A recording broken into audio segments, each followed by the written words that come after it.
All right, we're live. We're letting it breathe for just a couple seconds while we connect Facebook. Here we go, guys. We're just under an hour away from kickoff. Welcome in this. We'll just call this the Mile High Huddle AFC Championship pregame. I'm Chad Jensen. This way. That's Erick Trickel. Eric, dude, the day is here. We had one extra day to kind of mourn the Bo Nix loss, come to terms with it, start looking forward to today, and that day is finally here. The Broncos can win this, Eric, but it's not going to be easy. Yeah, I mean, it's fortunate that they're getting Luke Wattenberg back and Pat Bryant. He cleared concussion protocol in this because without those guys, like it would be even more grim for it. But losing Bo Nix, it's tough to overcome that. Not getting J.K. Dobbins back, who could help alleviate some of that pressure on Stidham, that definitely hurts. It's still winnable. And throughout the week, we've all been optimistic about the Broncos' chances and hoping that they can overcome it. And it's nerve-wracking. They can do it, but it's definitely a tough one. I'm excited, but also the nerves are hitting me a lot more than they were last week. I mean, the realization, right, that you win this game, one more in terms of the AFC, one more improbable, no one sees it coming victory, underdog, sleeper, whatever you want to call it, win. Improbable though this one. I mean, of all the improbabilities, Eric, this would be the improbability. But one more of them, and you're in the freaking Super Bowl. I mean, the Broncos have been to 8. This could be the 9th Super Bowl berth. And look, most of my memories, I've been watching the Denver Broncos since about 1987 is my first memory of the Broncos. I have a lot of memories of the Denver Broncos in AFC Championship games, and guess what? They almost always win them. When they get there, they almost always win them. They're 8-10 all time in the AFC title game.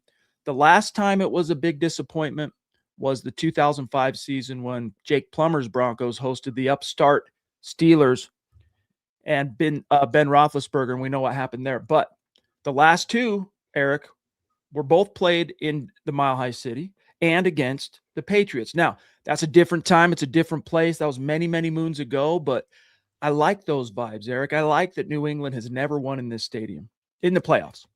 Yeah, I mean, it's great. I saw something of the last 5 matchups of the Patriots and the Broncos. It's always been the home team that's won. Denver is 4-0 at home, and the Patriots are 1-0, and that was that Tim Tebow year where they won at home in the divisional round. So I'm really liking the vibes for it for this one.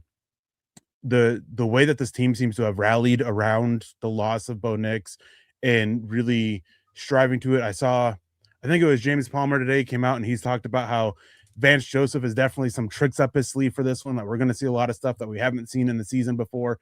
And they're just going to go, basically, they're playing with nothing to lose. And I said this during the season, when a team has nothing to lose, that can make them even more dangerous. And that's one of the reasons why I still think that the Broncos can win this. I'm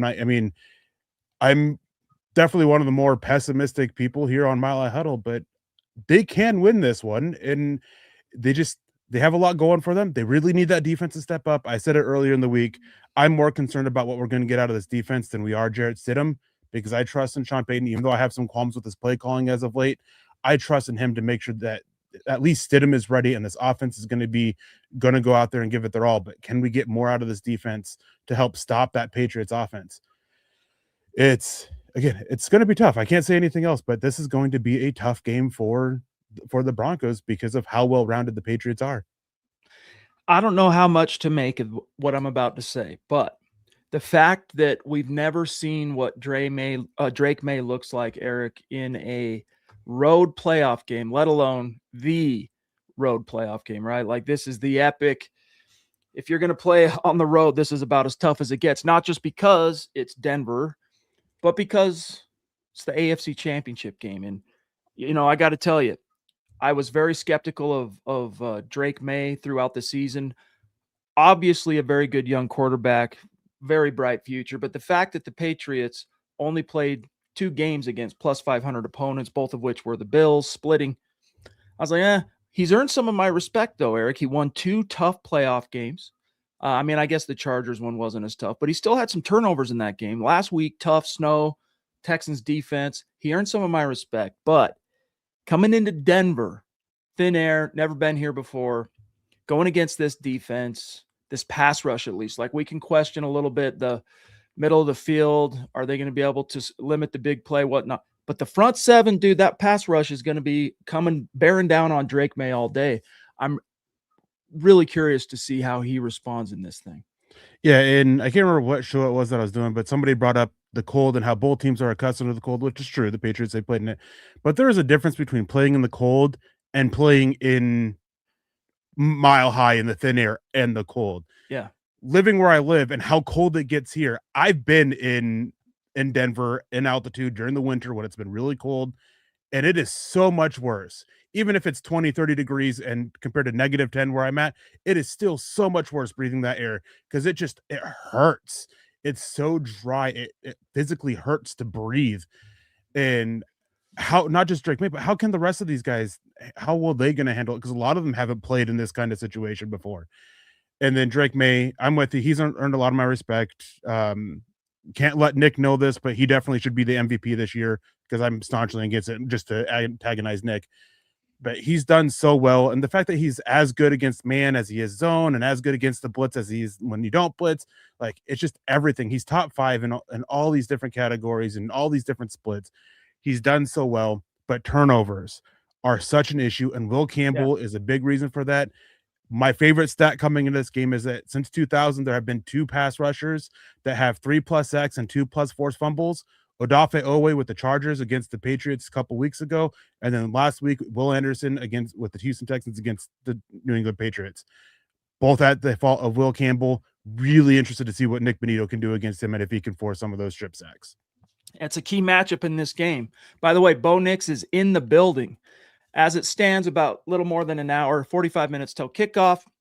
He's up in a press box. It's pretty dang cold. I don't know that with his injury, it might not make sense for him to be on the field. So he might end up staying in that press box or a sky box, so to speak, not press box, but up in the sky watching down. But he's here. And by the way, we learned from Adam Schefter this morning a little bit more about Bo's injury / recovery. 2 things very, very interesting. And then we're going to grab Shannon's awesome super chat and start hearing from the chat. But Bo Nix, 12-week recovery. The first 4 weeks, you just can't even use that leg. Like, stay off it. Don't even try it.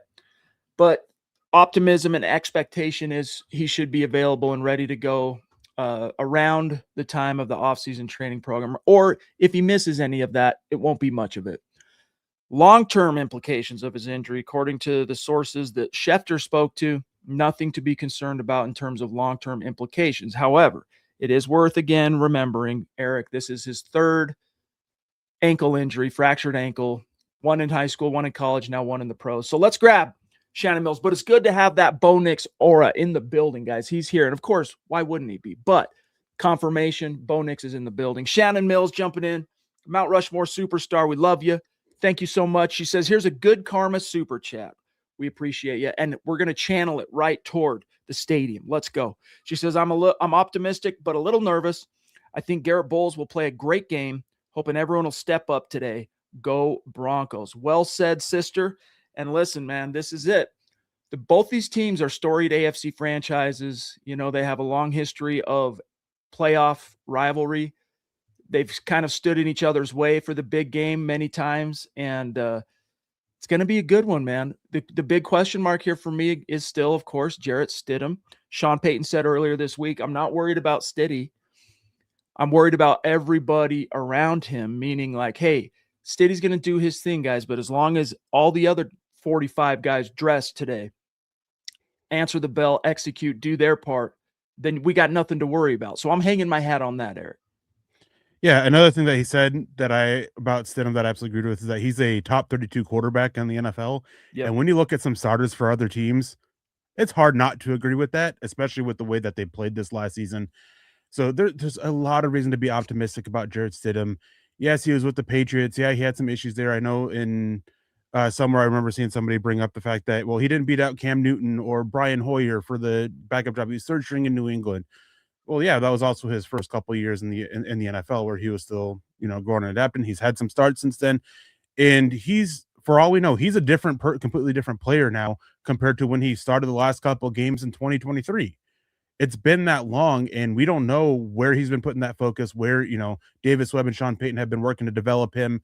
So I'm curious to see what we're going to get out of him. I think that this offense is going to look a little bit different because some of the strengths and weaknesses of him and Bo Nix definitely differ.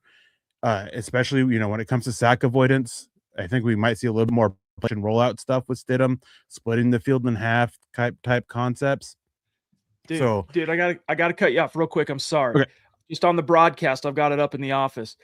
Stidham looks relaxed, dude. He's welcoming the team onto the field right now, starting with his offensive line. He's smiling.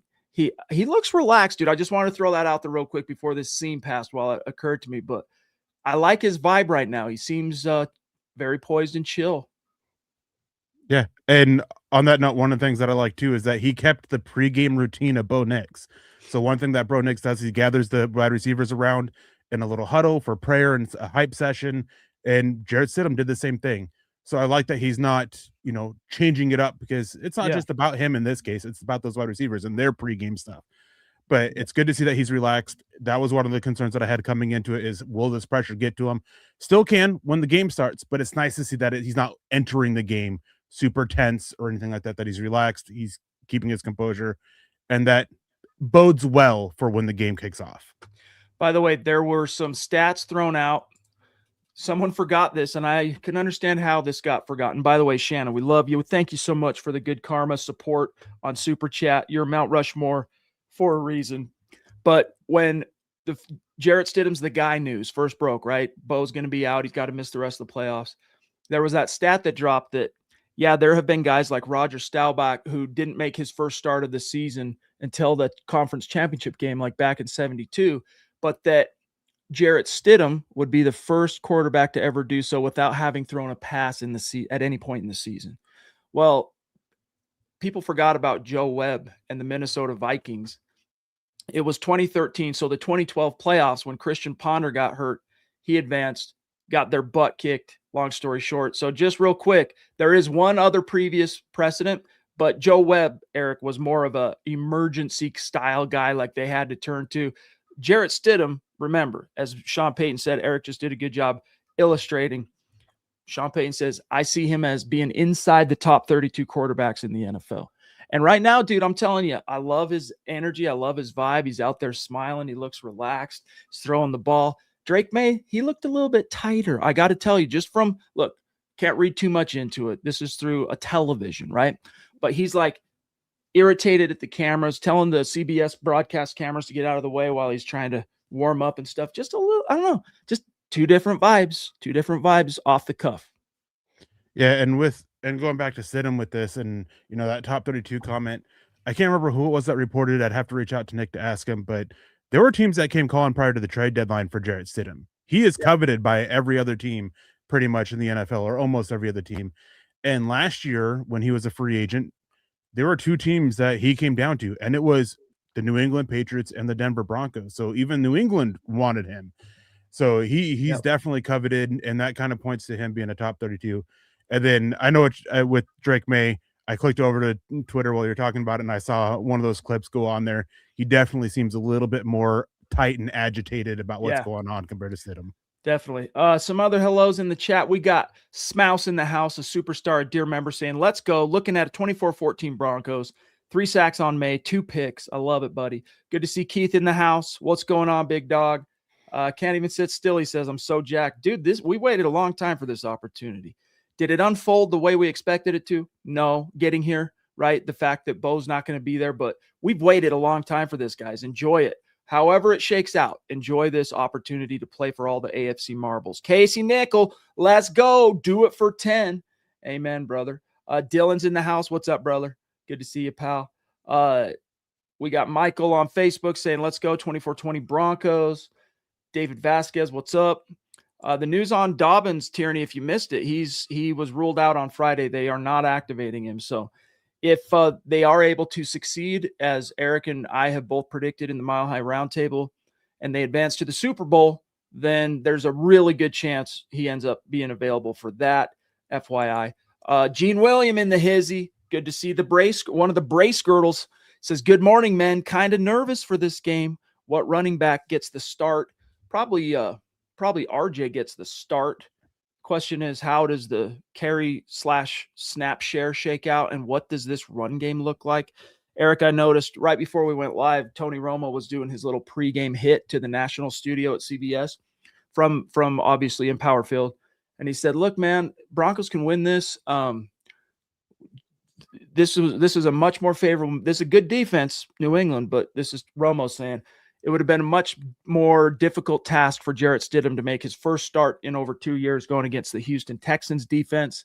He said, "I think the Broncos need to basically throw it early on first down, throw it on second down, use the screens, use the horizontal passing, and get Stiddy into a rhythm early." So we'll see, but how does the running game come to fruition? That's what I want to know, because it's really hard to win games like this, Eric, if you can't run the ball.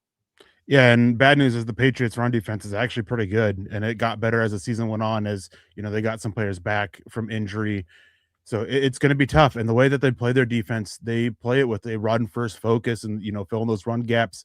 They play downhill style, and that opens up that passing game, especially the intermediate. So Sean Payton, he loves to spread out things horizontally as well as vertically and being mixed in there. This is a great game for that. So going back to the question of what running back you think it's start, RJ Harvey, because he's been proven to be that better receiving weapon out of it. And they can do some stuff to try to get him lost in the backfield a little bit against these linebackers. They have been susceptible to, running backs working their way out and getting lost behind the coverage and opening them up. And it was Daniel Jeremiah. He was highlighting a play from the Dallas Cowboys game where they had Harvey to Bo Nix's left, and he snuck behind the line and got wide open because they cleared out with the other routes, wide open for the touchdown reception that he had. You can do stuff like that against this Patriots defense, and it's the running game. You need it it's got to be a part, because especially with play action, that's another area where this defense is susceptible. They like to bite on it. You need the running game for the play action to be even more effective. They have to plausibly believe that you're going to run it in order for the play fake to be sold. Absolutely. Gene, good to see you, pal. Some other hellos in the chat. Anthony Johnson with some good juju saying, "Let's go Denver, almost kickoff time." Mark Kennedy on Facebook, good to see you, pal. Yeah, Shannon, steady Stidham. He looks real relaxed, and I like that. And that's something, by the way, Sean Payton he didn't say it as a joke. He wasn't trying to be ironic. He said that Jarrett Stidham's knowledge of the system and his poise is elite traits. So we'll see. And obviously throws a pretty ball. It was, I want to say, Kirk Cousins on the CBS broadcast, as the Broncos came out and were warming up. There was a shot of Stidham. Quarterbacks do this a lot, right? When they warm up, they try and hit the upright from 50 or whatever. And they're top, maybe not quite 50, but from deep, they're trying to hit the upright. He tagged it perfectly, and Cousins goes, "That's a good omen. That's a good omen." So positive juju. Greg, Broncos country, it's almost time. Broncos for life. Yeah, he does, Shannon. This is a good point. May is under more pressure. The Broncos are playing with house money in a sense, because of course they don't want to lose. They do not plan to lose. But if they do lose, this is already a successful season. No one's going to fault the Broncos for coming up short if it were to happen in this conference championship game without their franchise quarterback. It's a built-in excuse. And if the season were to end, all of the topics from now until next summer, this coming summer, Eric, would be about a congratulatory, complimentary, look what Sean Payton did, all that dead money. Broncos finally have their franchise guy, first quarterback drafted by the Broncos to win a playoff game. Like, that would be the focus. And then, of course, us here at MHH, looking at the draft, looking at free agency and all the ways that this conference championship team can even get better. That's the worst case scenario for the Broncos. They're like, yeah, no pressure, dude. They can play loose. They can play free. Meanwhile, Patriots are favored. They're on the road. Drake May, could he be the MVP? All that stuff, man, it weighs. And also, Eric, managing that pressure, managing that strain while having to do so on the road. This isn't the Patriots faithful. This is the Mile High faithful, dude. And you're in the thin air. It's going to be about 20 degrees at kickoff. By the way, on the weather front, it's going to be about how it looks right now if you're watching the pregame. No snow, no precipitation.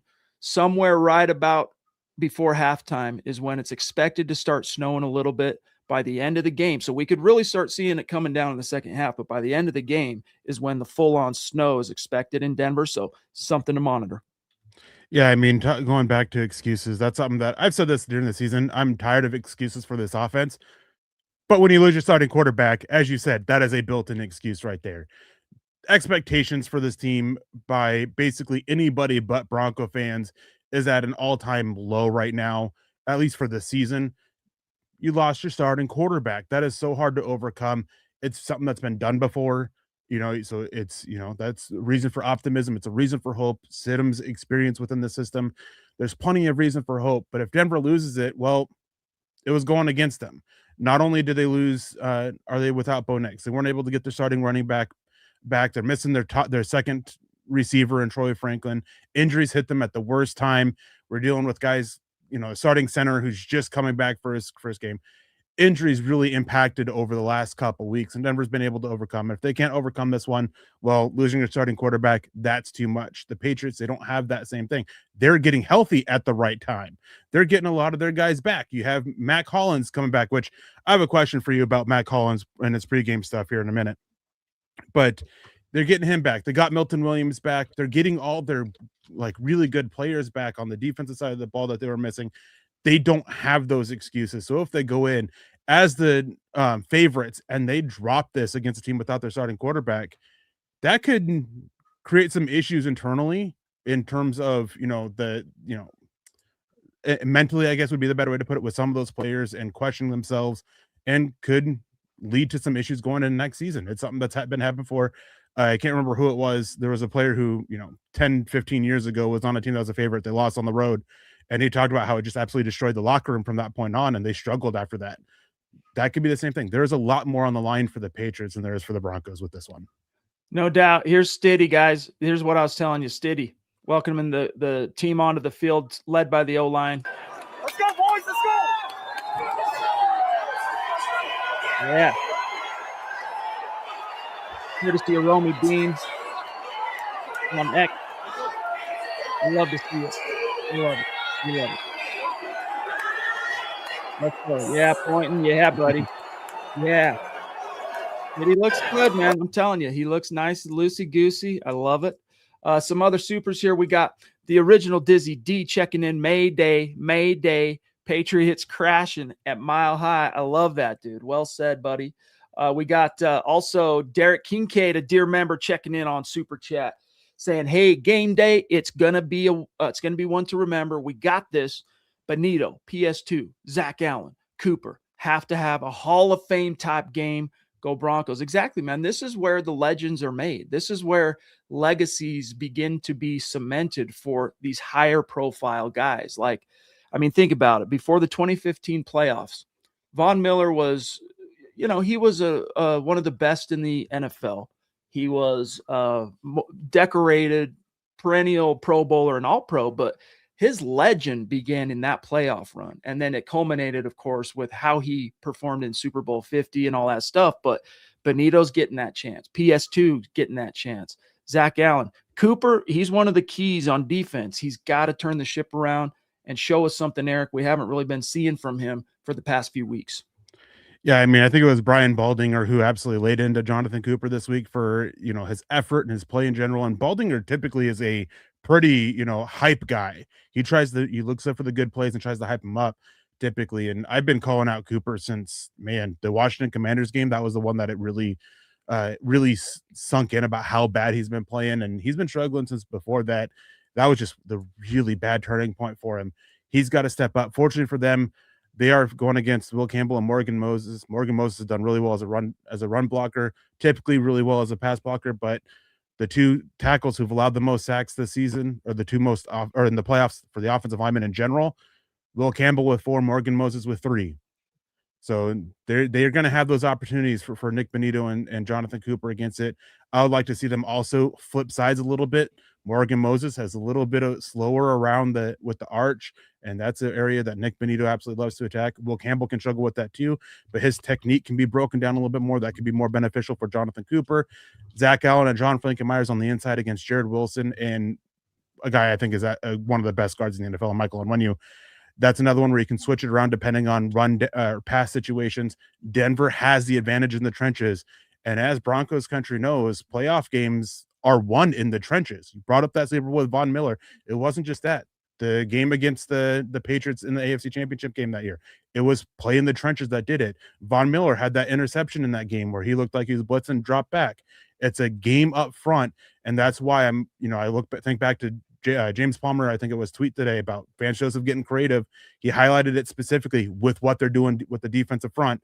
I am super excited for this one. I'm curious to see what Vance Joseph is going to do, because there's been some questions about Vance Joseph's ability to be super creative and throw out different looks instead of just sticking with what he knows best. So this is a chance for him as well.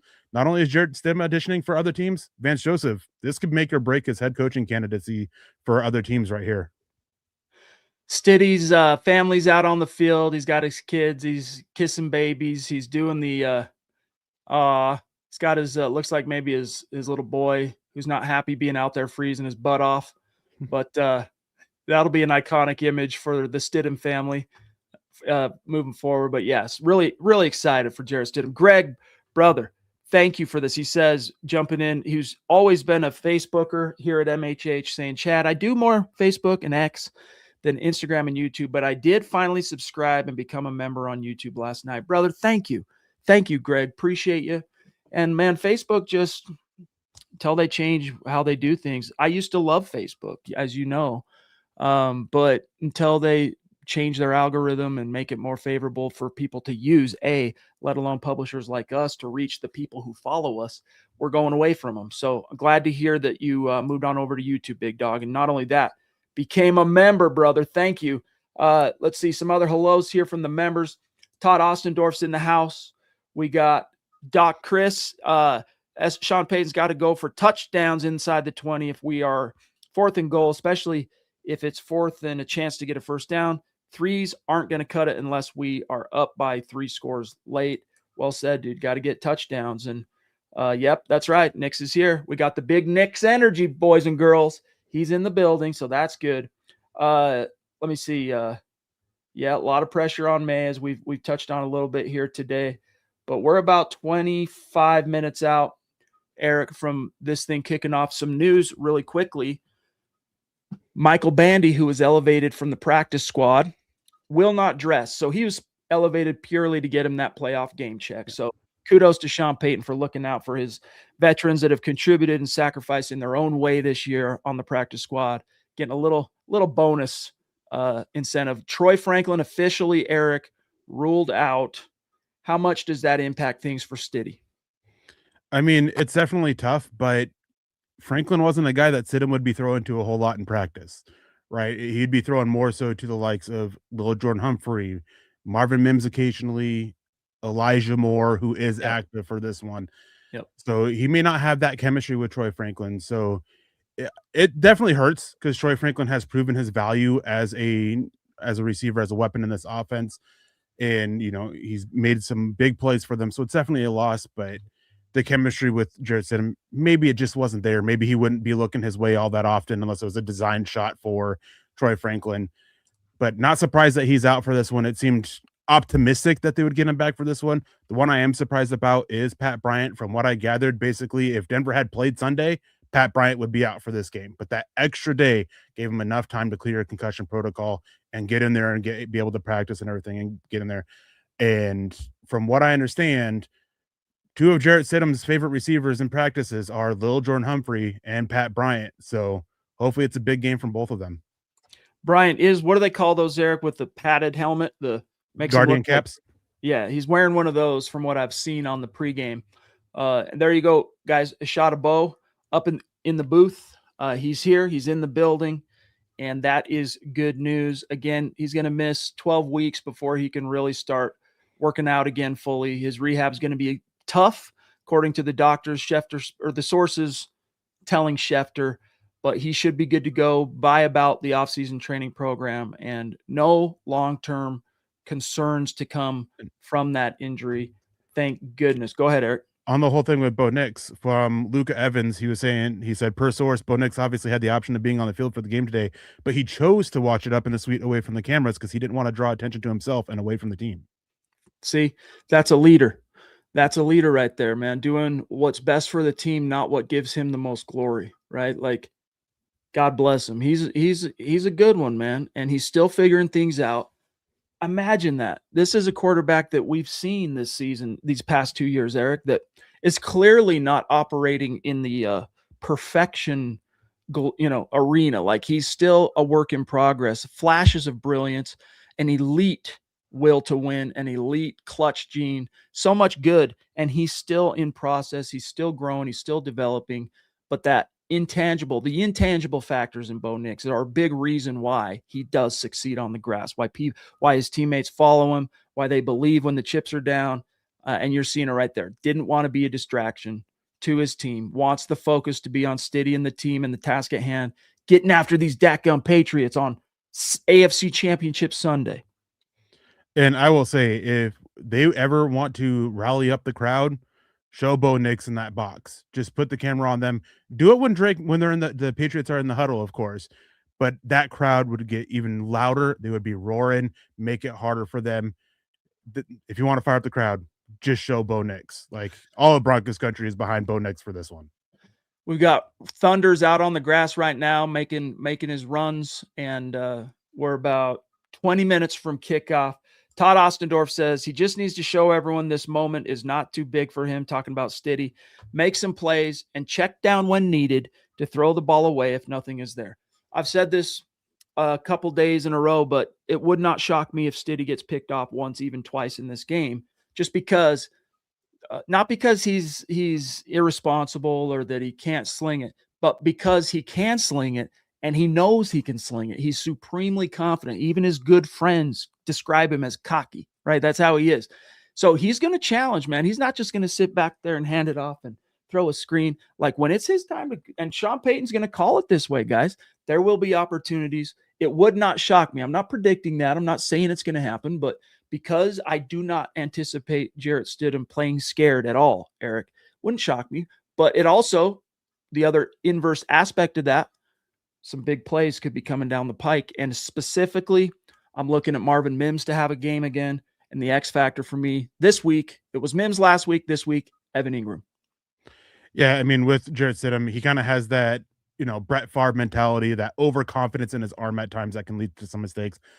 I also wouldn't be surprised if he throws an interception or two. I would just, hopefully it doesn't become, a CJ Stroud issue where he loses all confidence and looks like he's dead out there on the field.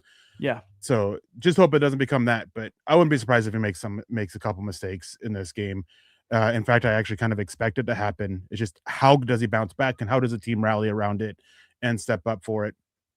And I said this the other day, Friday morning, I think it was, with Nick, one of my X factors for this one, and it goes back to the chemistry aspect with the receivers. Lil Jordan Humphrey, when Sim started those last two games in 2023, Lil Jordan Humphrey was one of his favorite targets. They had that one big play against the Chargers, I think it was. Was over the middle crosser route that Lil Jordan Humphrey made a great play afterwards, but there's a lot of chemistry there between the two. From what I have gathered, Lil Jordan Humphrey has been his favorite target whenever he's been in Denver during practices and Stidham's throwing the ball. It's been quite the connection. So if we look at the depth chart, it might not exactly shake out this way because Sean Payton doesn't view depth charts as a 1, 2, and a 3 per se, but Cortland Sutton, by order of just kind of how we've seen it this season, then Pat Bryant, then Marvin Mims, then Lil Jordan Humphrey, and Elijah Moore is dressed for the first time as a Bronco. Do you see it shaking out that way in terms of maybe involvement, like Sutton, Patrick, or is Lil Jordan Humphrey, as you say, maybe going to get bigger bites at the apple? Now, none of this mentions, of course, Evan Ingram, who I think based on Jarrett Stidham's skill set and his style as a quarterback is way more favorable to Evan Ingram. Like you're going to see him work the middle of the field a little bit more, hopefully some seam action. That's one thing we have not seen at all this year, Eric, is no seam shots, no work down the seam. But Evan Ingram, this wide receiver core, what do you think? Yeah, I mean, anything over the middle of the field, I think we're a little bit more likely to see it with Jarrett Stidham. As good as Bo Nix, middle of the field has been something that he's been a little averse to. It's been one of those issues with him as a quarterback. Jarrett Stidham, not so much. Whenever he's been out there playing, he loves to target the middle of the field. That opens the door for Evan Ingram, Lil Jordan Humphrey. And then from what I gather is they definitely have some plans for Elijah Moore. They activated him intentionally with Troy Franklin being out to replace that speed element he brings. Marvin Mims can also bring that speed element. I wouldn't be surprised if they have a couple plays drawn up specifically for Elijah Moore to attack deep. But I'm not sure that depth chart, how it is, it comes out to play the way that it is. And it could definitely be mixed up, but we really have no clue with Jarrett Stidham getting his first start, what the target share is going to be. Yeah, totally.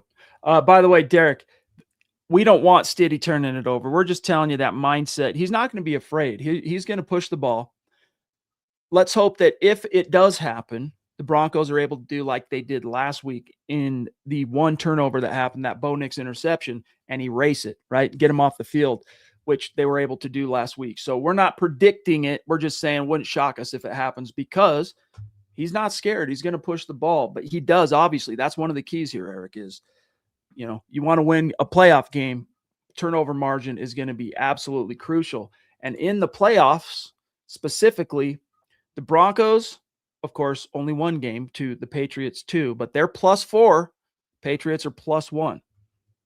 Yeah, I mean, if you want to narrow it down to just one game, the Patriots still turned the ball over a lot. Not only did they turn the ball over a lot, they had a lot more opportunities. Drake May had 3 fumbles against the Houston Texans, and 2 of them were recovered by New England, but strip sacks, that opportunity's there. And then he had CJ Stroud going as bad as he did, obviously flip things in their path. And it's so rare that you get a game with that many turnovers from both teams, where at one point it was like 8 turnovers, and it was like somewhere in the third quarter. It just doesn't happen like that. So if Jarrett Stidham does, as I kind of expect him to do, want to see Denver's defense rally around it, get the ball back, similar to what happened last week against the Bills, and just have that big game, take advantage of the opportunities that they have, take advantage of their matchup advantages that they have, especially on that in the trenches, force those takeaways, make May uncomfortable by rushing for opportunistic blitzing, some Pirate Texas stunt combos, things like that. Make him confused, make him hold on the ball, and just open the door for it. He led the NFL in fumbles on the season, 13 of them. And so it's the door is open. Josh Allen was tied for third with only 10. So, and Denver was able to take advantage of that. But they got to take advantage of it against Drake May as well. No doubt. No doubt about it. All right, guys. I think I want to wind it down a little bit here, Eric, and not go all the way to kickoff like we did last week. So some last looks at the chat here. Derek Kincaid. Yeah, I didn't know Queen Latifah was a Bronco fan either, by the way. Derek also says Broncos' path doesn't get better than this in the AFC Championship game. No doubt about it. Doc Chris Bush says Cortland's got a catch. He always falls to the ground when he catches the ball, if not in the end zone, but a lot of Bo's passes do seem to be thrown dropping to players' knees often where they scoop it. Yeah, that's been a little bit of a theme. And one of those 2 drops in the overtime last week was kind of one of those throws from Sutton where it was just a little bit low. Bo put it where probably he thought he needed to, went down for it and just kind of squirted through, didn't quite secure it. Shannon, no drops would be great. Also, love your handle. Big Al Wilson fan. That's coming from where is the Smoke Dog? I don't see that in the either way. Really cool. Of course, 56, Al Wilson, Smoke Dog. Let's go. Ooh, we got a spammer in the chat. I got to ban him. Hold on. Gone. All right, guys. Eric, this is for all the marbles, buddy. I am not ready for the season to be over. I have bought into this being a team of destiny. I fully expect Denver to find a way to win this game. You and I both picked them in the Mile High Roundtable. So your final thoughts here, and then we'll sign off. Well, before we get out of here, do you remember the movie The Warriors? Yeah. Okay. Mac Hollins went dressed as the guy who's, maybe somebody in chat can correct me if I'm wrong on this. I've only seen it once, and I was like 9 or 10 years old, so that was a while ago. The guy who does the Warriors come out to play line, doesn't he lose in the end? Because that's who Mac Hollins went dressed as for this game. Dude, it's been too long. That movie literally came out the year I was born. And it's, of course, based on the novel. But I also read that in high school, but it's been so long, dude. I don't remember. And Buck's coming and saying, yes, he does. I thought so. Like, I'm not a fan of Matt Collins and his pregame dress antics, but this one stood out as, why would you go into this game dressed as the guy who loses at the end?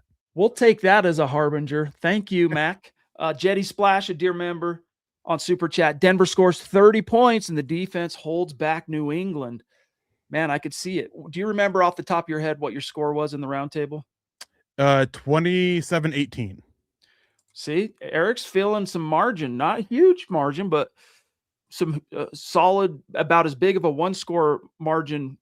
No, 27-18, you said. So yeah, 9 points. It's just outside of being a one-score game. So I have 23-19. If the best predictor of the future is the past, it's likely this game ends up being one score, being decided at the end.